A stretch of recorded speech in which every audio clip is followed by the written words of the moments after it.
Ni mkakati wa serikali ya Jamhuri ya Muungano wa Tanzania kuhakikisha kwamba wanazalisha vijana ambao wataweza kujiajiri mara baada ya kuhitimu katika fani mbalimbali za ufundi. Sana serikali na pia plani yangu kwa wale watoto wa kike wenzangu, sije mkasema kwamba hii kazi ya watoto wa kiume, hapana. Hata mtoto wa kike pia anaweza kufanya, na pia inakuwa inatuletea tija. Kwa watoto wa kike unaweza kupata kazi kesho na kashukutwa ukasaidia familia yako kutokana na hii kazi ambayo tunaifanya, na pia tunapewa support kubwa kwa watoto wa kike. Hatuja kubaguliwa. Kikubwa anachotaka kusema kwamba nitoe shukrani za dhati kwa Mama Samia kwa kutuanzishia mitaala ya FDC kwa kuendeleza jamii zetu. Pia hii mitaala inatusaidia katika kusupport ufundi mtaani, pia viwandani na makampuni mbalimbali. Ukifuatilia sana hizi welding waga wanahitajika katika viwanda, makampuni, katika utengenezaji wa vitu na kuunda vitu mbalimbali.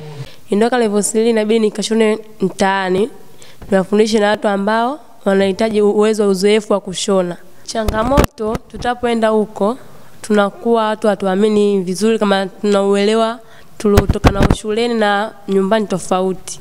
Baada ya kumaliza hapa kuna fursa nyingi ambazo zinahitaji mafundi mtaani. Kwa hiyo nimejiandaa vizuri, naamini kwa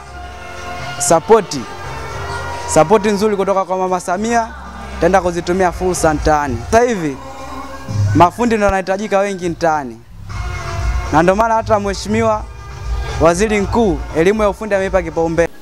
Tunaona vijana wanapata faida ya kujifunza ufundi, kwa maana sasa imeshafikia mpaka dhana ya kuonekana wazazi leo wanahamasika kwa wale ambao wamepata bahati vijana wao wakafika aidha labda elimu ya juu, lakini pia wanaona kuna umuhimu wa kupata elimu za ufundi, kwa maana elimu ya ujuzi, na ni elimu sasa hivi tunasema imesaidia hata taifa letu.